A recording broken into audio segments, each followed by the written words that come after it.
Sans roupie, je vais vous secouer tout ça.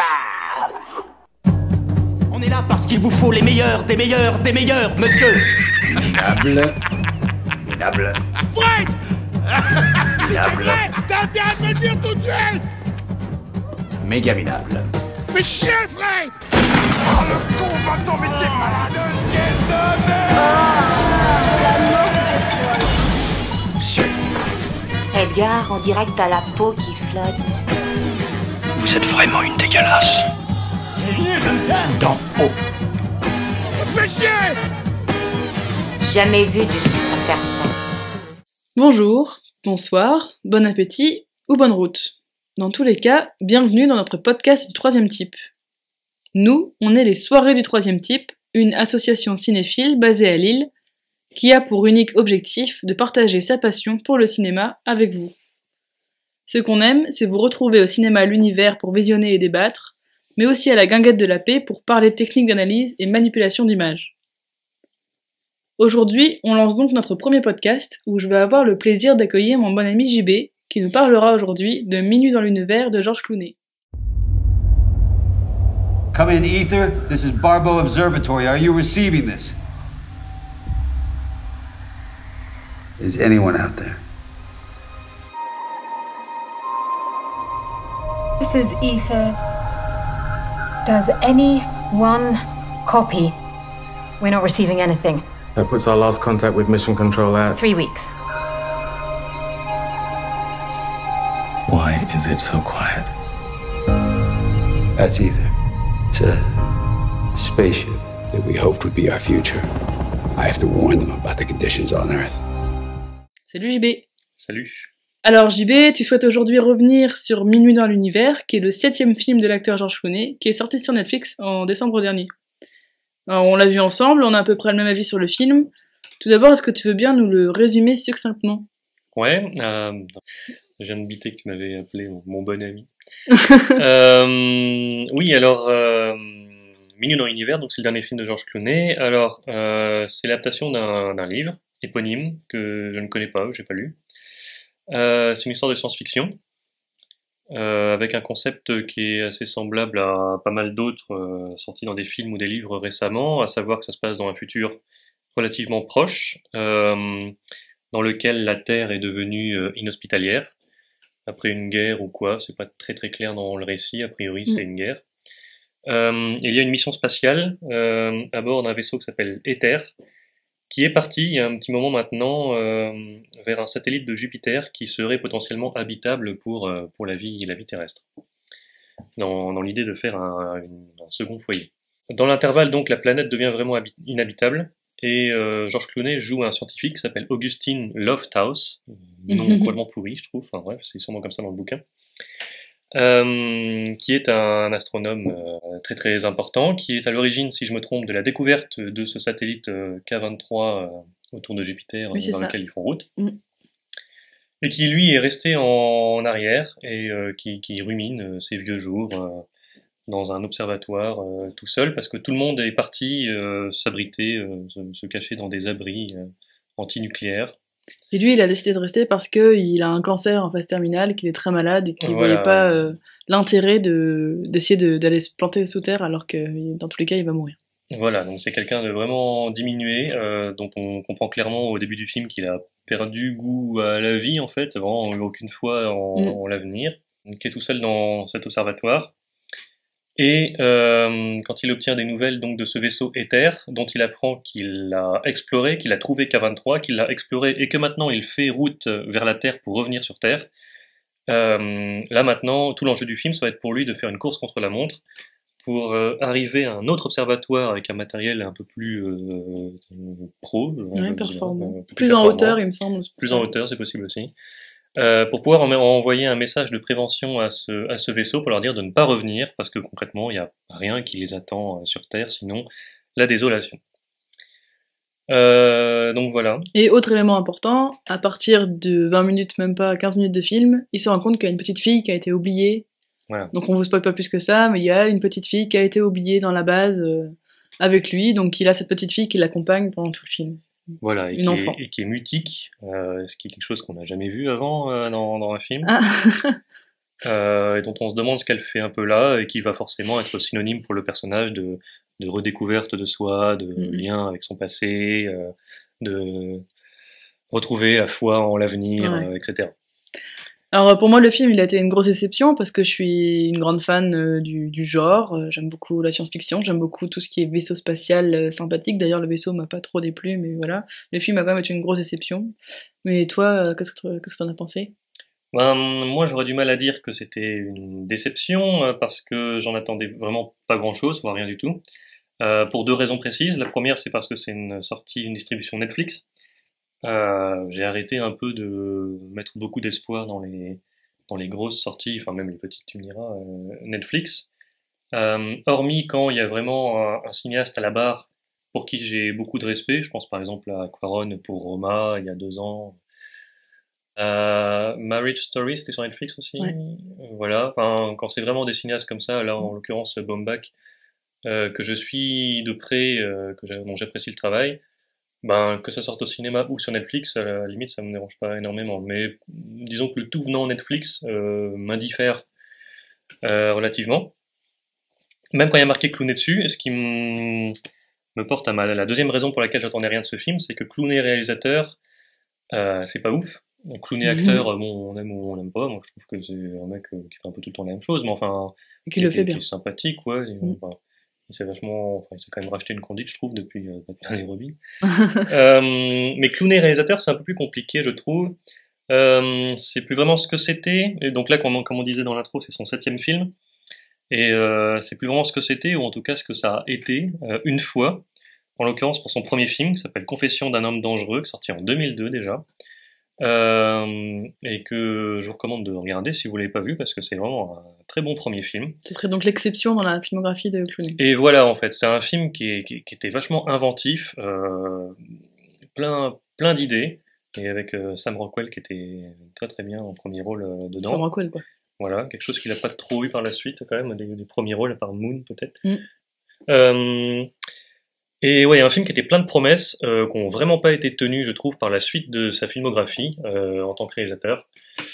Parce que je trouve que, à part peut-être son film d'après, Good Night and Good Luck, qui est sympa, qui est un bon film illustratif, quoi. Enfin, les autres films qui ont suivi, je trouve au mieux maladroits, au pire indigents, en fait. Des films comme Monuments Men ou Suburbicon, je vois vraiment pas trop l'intérêt. C'est des films, je trouve, oubliables dès que le générique se termine. Et là, Minuit dans l'univers, je trouve, ne déroge pas à cette règle. Donc maintenant, tu nous as fait un bon résumé du film. On a une bonne idée de pourquoi tu l'as pas aimé, assez dans le détail. Mais est-ce que tu pourrais revenir un peu sur le film en particulier? Quels éléments précis t'ont moins plu, hormis sa place dans la filmographie de Clooney? Sa place dans la filmographie, elle est assez évidente. Je pense que c'est un mec...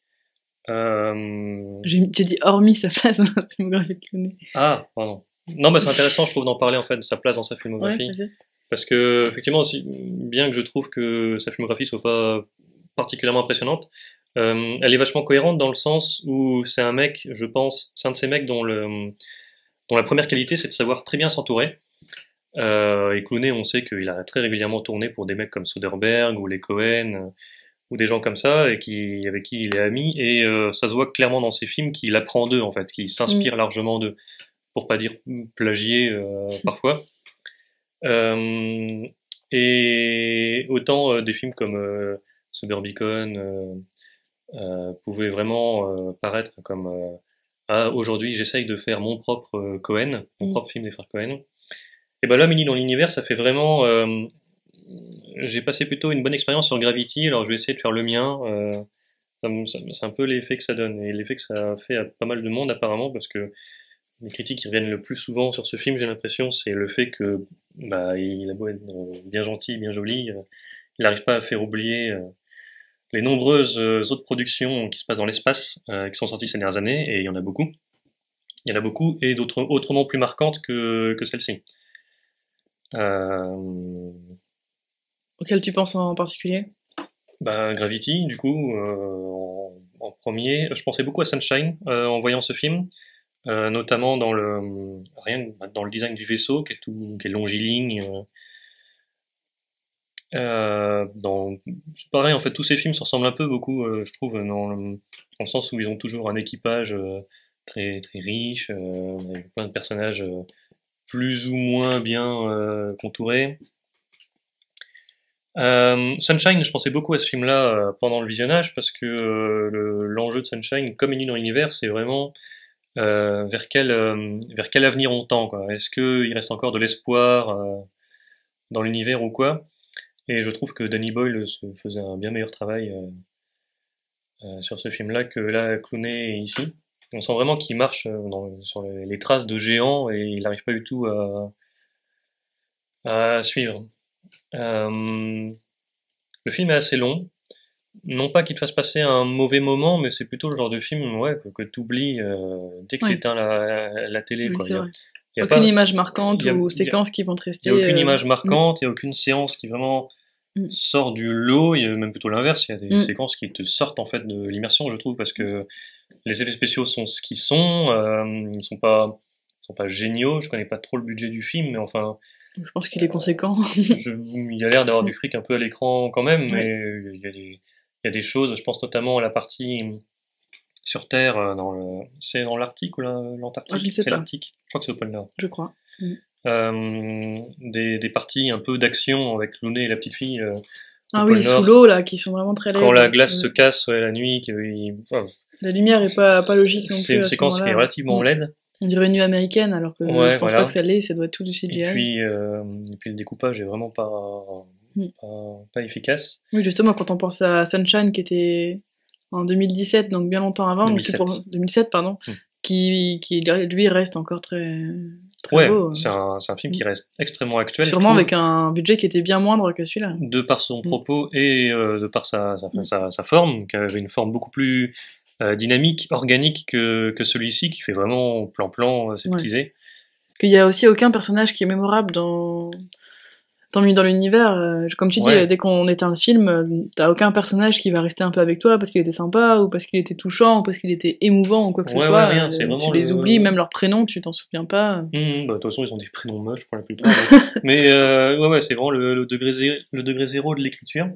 Alors, pour parler plus de la forme du film concrètement, je disais qu'il y avait la partie sur le pôle Nord. Effectivement, le film est de manière extrêmement brute, divisé en deux parties. Une partie donc sur Terre avec Clooney et la gamine, qui se passe donc dans le pôle Nord, en plein désert arctique, où se trouvent les laboratoires, les observatoires, dans lesquels Clooney travaille.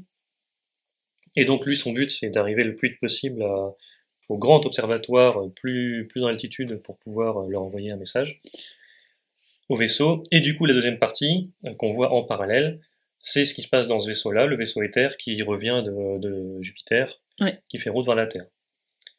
Et eux, il se passe pas grand-chose chez eux. Quand même, il y a un personnage qui meurt, mais il y a un personnage disons qui meurt, qu'ils se prennent disons à 2/3 du film. Ils se prennent exactement comme dans Gravity, une vague de une pluie d'astéroïdes et de déchets spatiaux qui l'abîment, mais il faut faire une sortie extravéhiculaire parce que c'est le passage obligé de tous les films spatiaux. Voilà, c'est ça. Cette séquence-là est vraiment exemplaire en fait. C'est vraiment un cas d'école par rapport à ce film-là parce que c'est vraiment la séquence qui est vraiment obligé dans tous ces films-là. Avant même de commencer un film dans l'espace, aujourd'hui, tu sais qu'il va y avoir cette scène-là où il y a un truc mécanique à réparer, il faut sortir l'extérieur du vaisseau, il faut visser 3 boulons, il faut bouger un panneau. Et il va y avoir une pluie d'astéroïdes ou quelque chose qui va foutre la merde.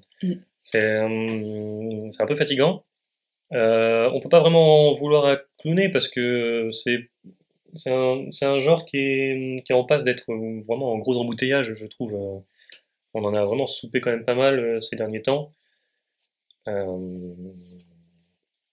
On sent que c'est un genre, si on peut appeler ça un genre, le genre, je sais pas comment ça s'appellerait ce genre, le film, c'est même pas de l'exploration spatiale. Le film spatial catastrophe, le film catastrophe spatiale. Catastrophe dans l'espace, ouais, pourquoi pas.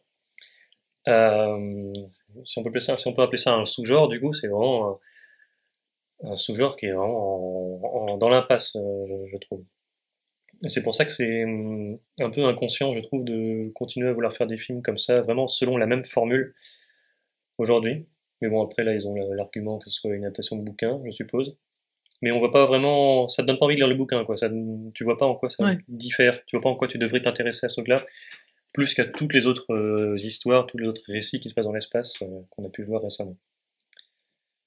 Du coup, peut-être revenons un peu au film, concrètement, le film, de quoi il est composé, etc. On parle depuis tout à l'heure de choses qui sont prévisibles, déjà vues, etc. Mais est-ce qu'on peut donner un peu des exemples concrets de ce qu'on avance?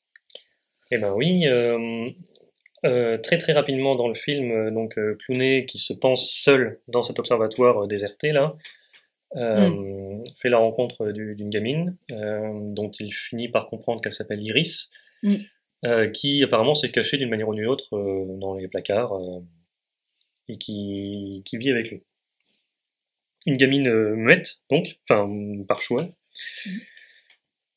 Et donc on a, pour le coup, tu me demandais des exemples de scènes qu'on a déjà vu un milliard de fois, ces séquences obligées où au début il s'ignore royalement et puis finalement elle fait un petit pas vers lui fait un petit pas vers elle, ils dessinent ensemble, ils se battent avec la nourriture, c'est mignon, hein, mais enfin c'est des trucs qu'on a déjà vus, c'est pas mis en scène de manière extrêmement originale.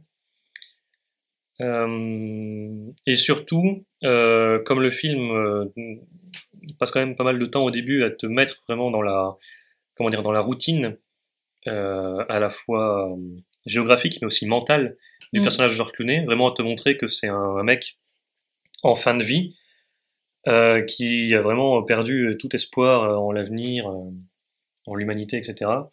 Bah, l'apparition de cette gamine, quand t'as vu un peu de film dans ta vie, tu sais que c'est pas anodin, et en fait tu crames, je trouve, assez rapidement ce qui va se passer. Oui.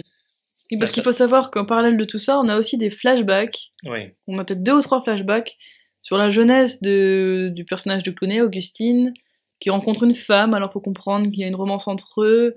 Il faut comprendre, mais c'est assez maladroit, c'est pas très clair, je trouve qu'ils ont un enfant mais que lui ne le reconnaît pas. Ouais, et on a quoi? On a 2 ou 3 flashbacks comme ça qui te montrent ces éléments-là, des flashbacks qui servent à rien, absolument à rien autrement, si ce n'est montrer qu'il y a peut-être un enfant dans sa vie. Donc tu te dis, si le seul but de ce flashback c'est de montrer qu'il y a un enfant qu'il a pas reconnu, là il y a un enfant. Tu fais 2 plus 2 très rapidement, quoi. Voilà, c'est assez facile de faire les maths. Ouais, donc du coup on va probablement spoiler assez rapidement, voire immédiatement.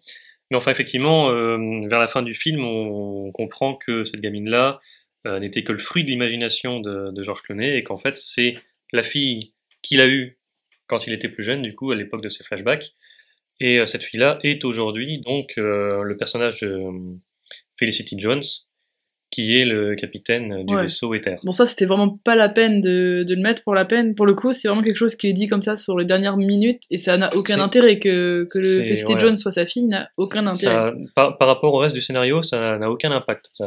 C'est juste dit comme ça dans les 5 dernières minutes, tu dis ça change rien, ça modifie rien dans les enjeux du film. Et puis encore une fois, c'est le genre de twist, si on peut dire ça comme ça, qu'on a vu et revu, je trouve.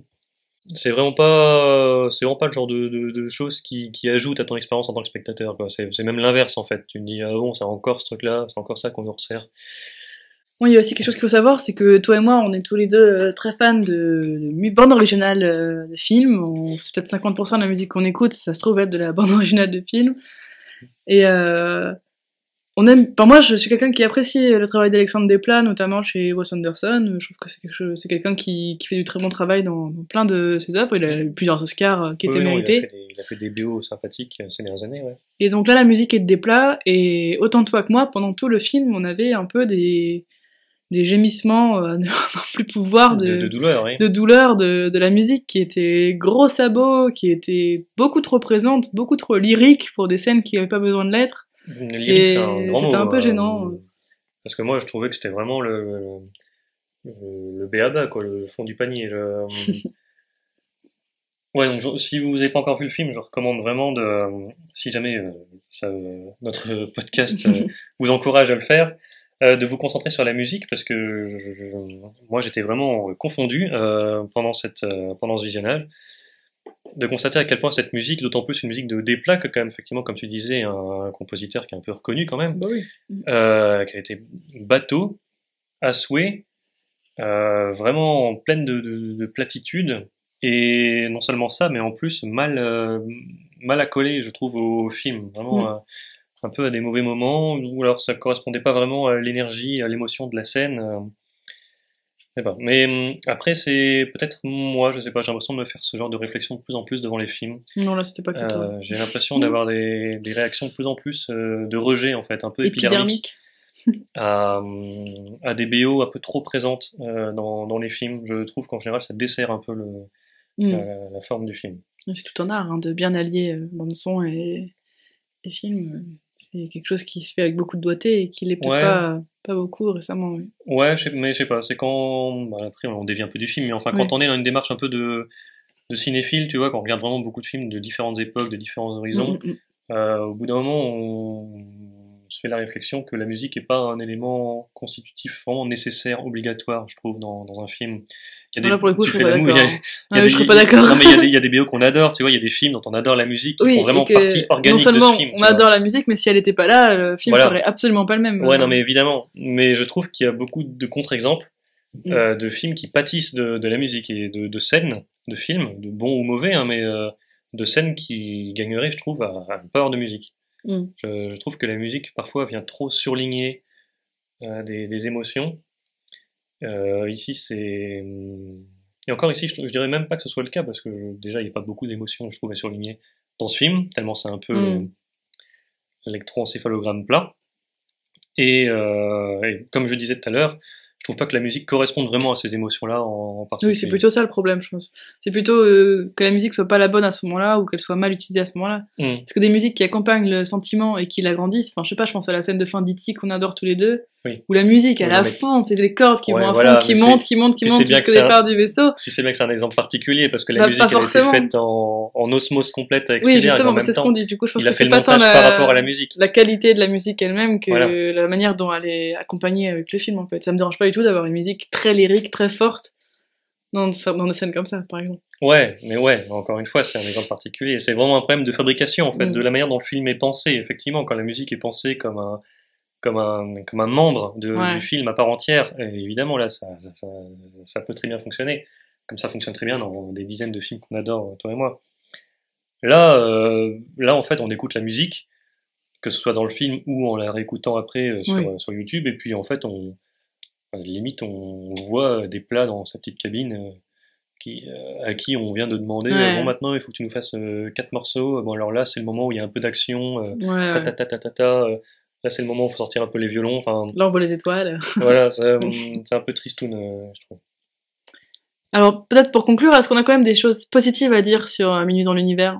Bah franchement pas énormément, hein. C'est typiquement le genre de film qui te fait sur le moment qui te fait pas passer foncièrement un mauvais moment quand t'es devant en tant que spectateur. Tu souffles un peu une ou deux fois, tu te dis que t'as déjà vu ça ailleurs en mieux fait.